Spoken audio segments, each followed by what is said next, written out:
Az ma duktime bazungan, az da o duktime baftan hoju.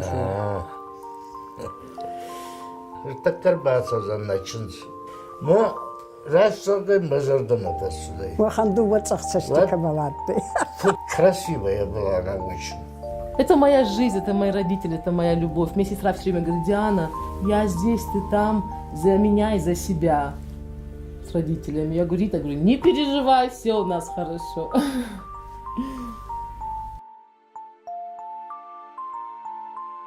Az ma duktime bazungan, az da o duktime baftan hoju. 65-й год командировки оттанаш. Ма бабушка кай. Е мама письмо был финшун хотта. Ками я фуртан не финшунган, ками я кинзан тахтрасу мана десаги кизгасиртун. Мама димадама квартири сарды. ما كفيت توجهت دوان عادس خزاري عادس ونالي ددم ما تشنش ما شطم ما بس ما خزاري يكي زرون دو سووني يرتكر باسوزن كشتو يرتكر باسوزن ما تشنش ما باخد تنزون صور كنزه أزن تشنز شرط من تشنز ما دين خسرنا ما مناسك красавица البحر استيدوا علي ما كراش دوتاي منهم بنكتر كشتو قوتو ما راس صدق مزردم أتصلي Ваханду вот цахцашти балатты. فتخوزات نور папална скута балта فتخوزа ما красивая была она очень а мазардом вот зима начали хоть вот а мам, ни в какую она. Она красавица, а я хромой. А вот это мне всю жизнь мешал. Но раком бахом гутон ни в какую. Но мен был такая, мен хорта. И это мара форчуца, это куда вот так. Может он на кому? Ни в какую. ما مخزر طار عطي قد وقت أركاني ما من توت هيدا شيء اللي بسكن ده بلاش كمان مو هو بالنسان ما من أول لازم جاكلهم أزدش كفك خنزر ما دش باخشون خنزر فتكون ما أما ده زاخدا كتش فندلق زوجتر ماكيش يومن دتو كتش فندي كلو فري وتري يومن دتو ما كاو رزدي ناي فندات وتيمي كاو كوتا وتيمي مرزدي. Через месяца 3, когда я у них пожила, 3-4, не знаю сколько, появляется он и говорю, никакую, нет, я не хочу, у меня есть молодой человек, а он мне говорит, у меня много девочек было. Ты и меня полюбишь. Я к тебе так буду относиться, и меня тоже полюбишь. Вышла, выдали меня замуж, вышла. И, значит, без ложной скромности хочу сказать, что настолько мне хватало ума и сказала, ну, коль так скоро вышла, полюби, уже деваться некуда. Любить это не от человека зависит. Это не от человека. Вот влюбишься. Вот хочу полюбить, но не полюбишь. Но не уважать даже больше, чем любовь, нельзя не уважать было этого человека. Потому что он всю жизнь в самом деле посвятил себя мне и всю жизнь, значит, любил меня. А я ему всю жизнь говорю, какой ты счастливый влюбленный. Бываем на свадьбах, на мероприятиях, ну и на похоронах. Приходим домой, и он мне говорит, Кнопка, я смотрел на всех женщин. Красивее тебя там никого не было. И вот я ему говорю, какой ты счастливый, влюбленный, потому тебе кажется, что я красивая. Когда мы идем куда вместе, я уже старая, я прабабушка. Он мне говорит, Ты почему губы не накрасила? Иди губы накрась. А мы сейчас тоже наблюдаем. Почему ты губы не накрасила? Это был коллаж, сделанный к юбилею. К юбилею. И здесь фотографии семьи. Наши потомки. Периоды жизни, Потомки да. наши. И свадьбы, юбилеи, и дни рождения. Ну, это же наш менталитет. Надо друг друга без слов понимать. Это же она говорила. Поедем в город. Если у нас, значит, дети вырастут, им надо будет в городе учиться. А почему я захотел в город это? Но не надо это. Значит, Почему? я говорю, давай не будем. Будем жить в деревне. Я, значит, пойду работать в больницу или в медпункт. И буду работать, ты тоже будешь работать. А мать будет дома. Говорит, нет, и все. Построили, значит, в конце двора дом, ну, как называется, времянка. И перешли туда жить. А этот дом он снес и построил вот этот дом. Естественно, я всегда рядом, я помогала ему, думала, что близко родных, ни брата, ни сестры, чтобы он не сказал, «Хорадырменное, сансвардырменное, адарнее спастай». Чтобы он так не подумал, я же старалась быть рядом с ним и помогать. Это вырос без отца, ему было где-то год. Он остался без отца, отец умер. Его, значит, воспитала мать, которой было 20 лет, овдовела и больше замуж не вышла. Воспитала вот единственного сына своего. Она была сильная, высокая, красивая, сильная. Бывают же сильные люди. Но у нас мать была очень сильная, мудрая женщина, но излишне строгая. Мать, которая воспитала единственного сына, это никому не секрет. Никому это не секрет, это жизнь. Где-то у нее и ревность была. Вы знаете, вот теперь мой сын не мой, а вот твой. Вот так.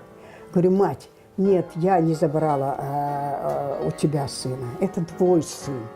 Это твой сын. Вот так как-то я сглаживала все острые углы. Мы прожили со свекровью немало, немного, 40 лет. Если я одену детей так, как я хочу, она снимет с них вещи и оденет так, как ей нравится. А я как будто ничего не вижу. Ну, говорю, ну что я буду, вот пусть ей будет хорошо, а я все вытерплю. Вот так. Рита, старшая моя дочь, ростом маленькая, но она была такая красивая, и она гордилась ею. Все обращали внимание в нее. Какая красивая девочка. И она до 7 лет ее на руках носила. До 7 лет. Дети спали с ней, со мной не спали с ней. Принесу, значит, первый арбуз в дом. Я им говорю, она нету дома, и не надо резать. Вот придет она, тогда она вам порежет. Вот так я детей приучала к тому, что есть старший, с которым считаться надо, которого любить надо. Не потому, что, хочу прямо сказать, что я обожала и совсем была согласна с ней. Нет, но я понимала, что так делать надо, чтобы дети понимали, что со старшим человеком надо считаться, уважать. Мы особо вместе ни в город, ни в кино не ходили, потому что мать этого не хотела. И вот один раз он приходит на работу и говорит, я купил 2 билета, пойдем в кино. Говорю, нет, домой надо. Пойдем в кино, пошли. Я говорю, значит, мы идем, а там на углу мужики, и он мне говорит, я с ними постою, поговорю, а ты иди домой. Я пришла, встречают меня, значит. Ага. И вот, ну, если не надо будет, они не включат это. Ага. И, значит, потом через полчаса, час приходит он, и мать говорит, спроси, где она была, там только зашла. И он стоит и говорит мне, камята, цена, камята. Такая строгая была. Да. И вот, значит, я как так может? Подумала, раз он так говорит, его выдавать не надо. Я молчу, ничего не сказала. Но я до сих пор, с тех пор прошло, наверное, лет 40-45. И, значит, удивляюсь, я не сказала ни слова, промолчала просто и все. А потом я ему говорю, как ты мог так сказать? Я сам ее боюсь. И я думаю, видите, бабушка все-таки оставила свой след и правильное воспитание детям. Вот так вот. А потому старших надо любить, старших терпеть, уважать. Конечно, зарон жиндаран фауи аваджи, потому что вера чидар тафауи царди, фаины. В жизни все бывает, потому, наверное, уже зарон дан жин фауи. А вот молодым можно потерпеть. Я верю в судьбу. И я всегда говорила так, коль мне судьбою достались они, так терпи, мать. Вот так. А терпеть мою бабушку было непросто. Непросто, я вам мягко скажу это. Ну, вытерпела. 40 лет прожила. У нее очень много положительных было качеств. Очень многому я у нее научилась. Есть у меня дивер-брат младший, с достоинством человек, который тоже, понимаете, такой с достоинством, натуральный осетин. Никогда не курил и никогда ничем не злоупотреблял. И я Алану говорила, видишь, Ахшар, он никогда не курит, он никогда не пьет, он никогда лишнее не говорит. Вот учись у него. И слава Богу, моему сыну 50 лет, мне кажется, он ни одну сигару не выкурил. И никогда полную рюмку залпом не выпил. Ну, а девочки так вообще, я с ними ничего не знала. Я им скажу слово вот так, вот так, вот так. Они за рамки поведения никогда не вышли. Никогда.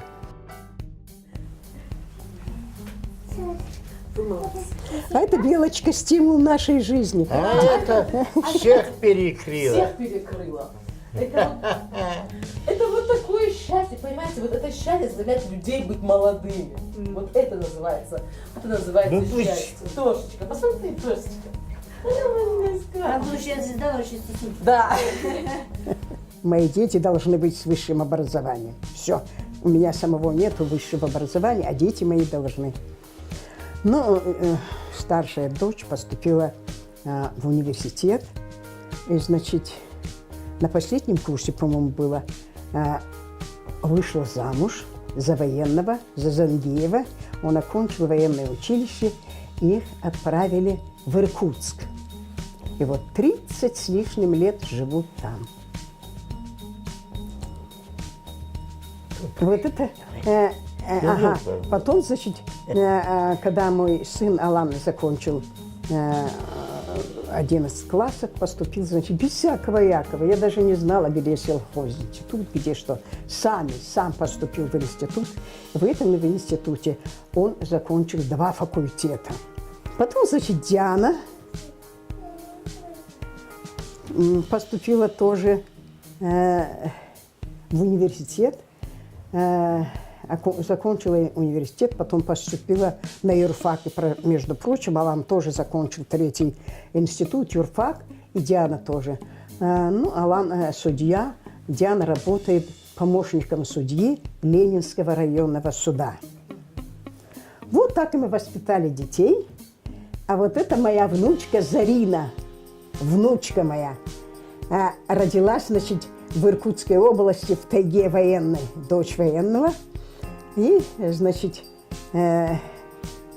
потом, значит, появился у меня 2-й внук Заур, потом 3-й, значит, внучка Софа, это на севере, в Иркутске. Зарина моя умничка, первая моя внучка, закончила школу с медалью, поступила в Иркутский мединститут и закончила с красным дипломом. Она врач-гинеколог, оперирующий. Проработала в Москве, вот позавчера приехала. Тоже вышла рано, замуж выскочила. И мне она подарила правнука и правнучку мою, Нанушечку. Бубусь. Вот. У моего сына, значит, внучка у меня, Лерочка. Почему я не называю по имени, я сейчас вам скажу. В те далекие времена, когда я была, лет 15-16, может, 17, не знаю, у нас в деревне, недалеко от нас жил, его звали Хамец. Он такой черный, брюзлый человек, вот такие усы. И мне, девчонки, в 15 лет, это так противно. Имя противно. И вот, говорю, даже Бог меня привел и мне подарил мужчину с именем Хамец. Говорю, как же его назвать псевдонимом? И его тогда Павлуша. И вот с тех пор он Павлуша. И правнучка моя говорит, Павлуша! Как на нас зовут? Кнопка. А баба как зовут? Павлик. Она их меня не знает, наверное. На кого равняется вся семья? Все смотрят на них, все всегда совета спрашивают, все всегда. Даже до сих пор отпрашиваются у них куда-то. Поэтому это... Дать такой коллаж жизни. Он у нас постоянно висит на видном месте. Каждый день мы общаемся с теми, кого не видим каждый день. К образу. Те, которые приходят. Да, все, конечно, это очень удивительно для всех кажется. Но вот так вот мы и живем. Дружно, мирно, любя, уважая друг друга. Я вообще не представляю, как можно жить вдали, как моя сестра прожила 30 лет, скучает безумно. Безумно. Она каждый год приезжает летом. Она детей не оторвала от Осетии. Все 3 детей выросли в Осетии, можно сказать. Знают обычаи, почитают старших. Средний сын женился по осетинским обычаям. В Иркутске была свадьба, мы повезли национальные костюмы.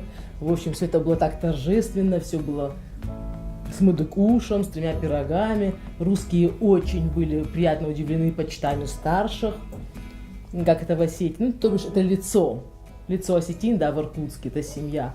Там тоже у них все прекрасно, все хорошо, они спокойны за них, любят друг друга, уважают. Внуки, не знаю, дедуля, бабуля для них это все. А мне что еще надо? Я вижу, что они живы-здоровы, я живу этим. Я счастлива, что у меня такая семья, такие родители. Их пример в жизни для меня очень большую роль сыграл. И я вот эту мудрость тоже хочу пронести через всю свою жизнь. То бишь, обидеться и разойтись любой может, но этого много ума не надо для этого. А чтобы, как моя мама, пронести семью с достоинством, это большая работа, это большой труд. И глядя на них, я вот так же и стараюсь пронести свою жизнь. Женщина должна быть терпеливой, мудрой. Не надо ломать мужиков, не надо их ломать. Ты женщина от природы хитрая, умная. Найди подход к своему молодому человеку, к мужу. Да в любом возрасте. Скажи, добрый человек, если ты что-то хочешь, обмани его. Ну, обмани. Мужика можно обманывать. Говори добрые слова.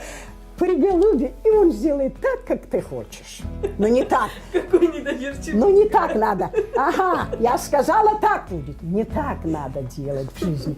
А надо другим путем, лаской мужика брать надо. Мне кажется, Хамец только сейчас понял.